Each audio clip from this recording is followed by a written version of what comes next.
Hello everyone, आप सभी को मेरा नमस्कार। आई होप आप सभी अच्छे होंगे और मैं ईश्वर से ऐसी प्रार्थना करती हूँ कि जो जहाँ रहे सुखी रहे, स्वस्थ रहे, भगवान भोलेनाथ की सब पे अनुकंपा बरसे। और आप सभी लोगों को सावन की हार्दिक शुभकामनाएं, खूब ढेर सारी शुभकामनाएं सावन की। देखते देखते सावन भी 15 दिन बीत गया और अब आने वाली है नागपंचमी।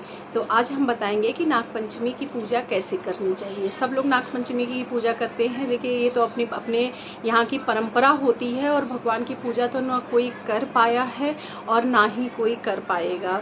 बस श्रद्धा और भाव होना चाहिए तो वही भगवान स्वीकार करते हैं। तो हम लोगों के यहाँ जैसे होती है आज मैं बताऊंगी और मुझे लगता है कि ऐसे ही नागपंचमी की पूजा करनी चाहिए। सबसे पहले देखिए, पहले तो गाँव में क्या होता था कि गाय के गोबर से पूरी लाइनिंग पूरे घर में गोल साइड साइड में किनारे किनारे गोल गोल ऐसे बना दिया जाता था, क्योंकि गाय का गोबर बहुत ही शुभ माना जाता है।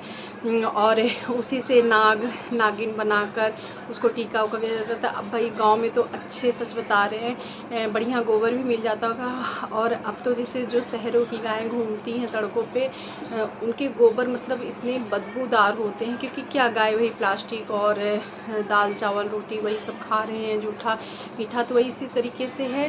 तो अगर आपको जैसे जो लोग बहुत बड़े बड़े शहरों में रह रहे हैं उनको गाय का गोबर वगैरह भी नहीं मिल पा रहा है, तो हम लोग अब जैसे पूजा करते हैं वैसे बता रहे हैं, आप ऐसे ही पूजा करिए। नागपंचमी पूजा सबसे अच्छी और सबसे बढ़िया होती है, भगवान जी प्रसन्न होते हैं। पहली बात तो डायरेक्ट ही नाग नागिन की पूजा करनी ही नहीं चाहिए, क्योंकि जैसे नागपंचमी नाग देवता अगर खुश हो जाए तो भी डर की बात है, ना खुश हो तो भी डर की बात है। तो हम लोगों को डायरेक्ट नाग नागिन की पूजा करनी ही नहीं चाहिए। हम लोगों को भगवान शंकर के वो गले में सांप है, इस वजह से सर्प भी पूजित किया जाता है।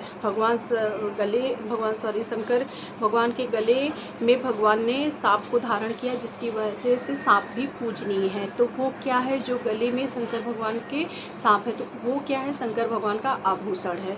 तो हमें जब भी हम नाग नागिन की पूजा करें तो ये सोच के करना चाहिए कि हम भगवान भोलेनाथ के आभूषण की पूजा कर रहे हैं, हमारे ऊपर दया बरसाए और हम हमारी गलतियों को क्षमा करें।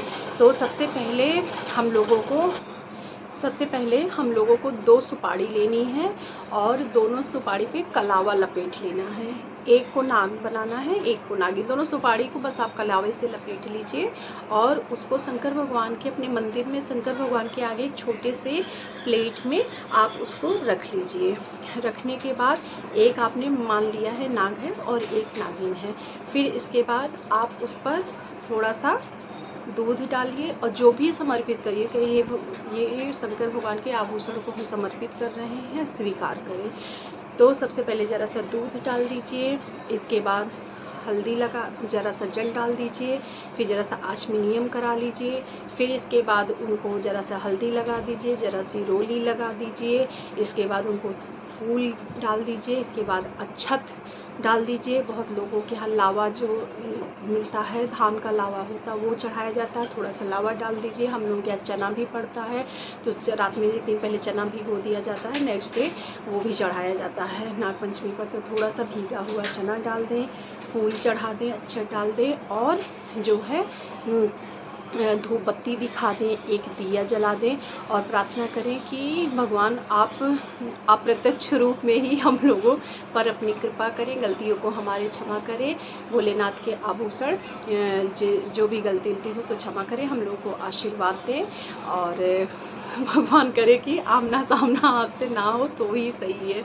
और ऐसी प्रार्थना करके आप लोग जितने भी घर के सदस्य हो सब लोग पूजा कर लें और शाम को चाहे तो नेक्स्ट डे आप उसको उठाकर नदी में प्रवाहित कर दीजिए। और आप चाहिए तो मैं आपको अभी एक मंत्र बता दूंगी, जिससे भी आप लोग उस मंत्र को 11 बार, 21 बार, 108 बार, जिससे जितना हो सके वो जप कर ले तो वो और भी अच्छा होता है। जैसे किसी को लोग कहते हैं ना कि काल सर्प का योग है या ऐसे है, उसके लिए भी ये नागपंचमी की पूजा पर इस मंत्र का प्रयोग करने से, इस तरह से कटोरी में शंकर भगवान के सामने रख कर आप भगवान जी के आभूषण की पूजा करने से आपको बहुत फ़ायदा मिलेगा। और बहुत लोग जैसे मार्केट में नाग नागिन बने हुए मिलते हैं, तार के बने हुए मिलते हैं, तो उसकी भी ला के पूजा कर सकते हैं। लेकिन बस यही है कि जो भी भगवान, मैंने पहले भी बोला कि नाग नागिन की पूजा डायरेक्ट घर में नहीं करनी चाहिए। इसीलिए पहले तो लोग गांव के बाहरी जो घर दीवारें हैं उस पर गोबर से लिपते थे, और बाहर की दीवार पे ही अगर आप ध्यान दीजिए तो ऐसे ऐसे करके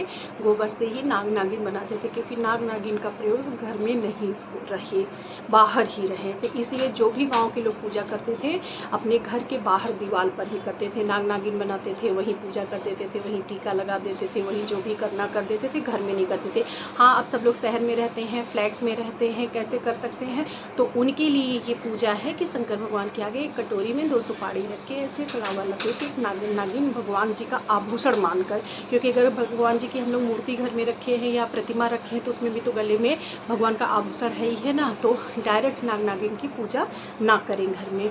और इस तरीके से आप आभूषण उनके मानकर उनका पूजा कर दीजिए और उनका आप विसर्जन कर दीजिए। भगवान सब मनोकामना आप लोगों की पूरी करेंगे और जो है पूजा भी अच्छे से हो जाएगी। क्योंकि जैसे ये रहता है ना कि कुछ लोग पहले पे हम देखते हैं, कुछ लोगों के यहाँ अभी भी हम देखते हैं कागज़ में बनाया जाता है, ऐसे तो अपनी अपनी घर की प्रथा है, परंपरा है, यही हमारे त्योहार ही तो हमारे धर्म की पहचान है। तो इस वजह से जिसके यहाँ जैसा हो वैसा करे, लेकिन जिसको ना आती हो वो इस तरीके से उठा ले, ये सबसे अच्छा होता है, सबसे बढ़िया होता है। आप नॉर्मली पूजा कर लीजिए इस तरीके से। इसके बाद हाँ, आपको मैं मंत्र बता दूँ। ओम, तो मंत्र है ओम नवकुल नागाय विद्महे विषदंताय धीमहि तन्नो सर्पः प्रचोदयात्। ओम नवकुल नागाय विद्महे विषदंताय धीमहि तन्नो सर्पः प्रचोदयात्। मैं स्क्रीन पे भी इस मंत्र को लिख दूंगी। आप इस मंत्र से 11 बार, 21 बार, 51 बार, 108 बार जितना हो सके आप जाप करिए शंकर भगवान के आगे, और शंकर भगवान के आभूषण को समर्पित करिए। इसके बाद सुबह पूजा हो जाती है, आप शाम को भी चाहे नेक्स्ट डे जब आपको मौका मिले आप उसको उठा के नदी में प्रवाहित कर दीजिए। अगर नदी दूर पड़ती है तो ज़मीन थोड़ा सा खोदकर उसमें आप दबा दीजिए और भगवान से गलती की क्षमा मांग लीजिए। बस नागपंचमी की पूजा हो जाएगी, भगवान शंकर भी खुश हो जाएंगे। और मतलब इसी तरीके से हम लोग अपने यहाँ नागपंचमी की पूजा करते हैं। तो और जिससे मतलब भगवान का सब आशीर्वाद है और आप लोगों को पर खूब आशीर्वाद भगवान का हो और बहुत कृपा भगवान, और सबको खूब ढेर सारी नागपंचमी की अभी से एडवांस में बधाइयाँ। और जो है आप लोग सभी लोग इसी तरीके से पूजा करिएगा। हाँ, किसके यहाँ किस तरीके से पूजा होती है वो भी मुझे कमेंट करके बताइएगा। जैसे मैंने पहले भी बोला, भगवान की पूजा का करना कोई आदि है ना कोई अंत है, ना कोई कर पाया है ना कोई कर पाएगा। तो ये है कि जैसे जो जिसके यहाँ जैसी परंपरा हो ये भी होता है, कोई किसी के यहाँ वही परंपरा चली आ रही है कम से कम 4-6 पीढ़ियों से, तो वही होता है। तो वही है कि जो भी हो, तो आप सभी लोगों को सावन की और इसकी नागपंचमी की खूब ढेर सारी बधाई। और जिसने भी मेरे चैनल को सब्सक्राइब नहीं किया प्लीज़ मेरे चैनल को सब्सक्राइब करिएगा, लाइक करिएगा। मेरी वीडियो अच्छी लगे तो आप लोग आगे भी शेयर करिएगा और वीडियो को बिल्कुल भी स्किप मत किया करिए, वीडियो को पूरा देखा करिए। और तो जो है आप लोग इसी तरीके से पूजा करिएगा। आप लोगों के यहाँ कोई नई पूजा किसी प्रकार का इसमें बदलाव होता है तो मुझे भी कमेंट करके बताइएगा। तो राधे राधे।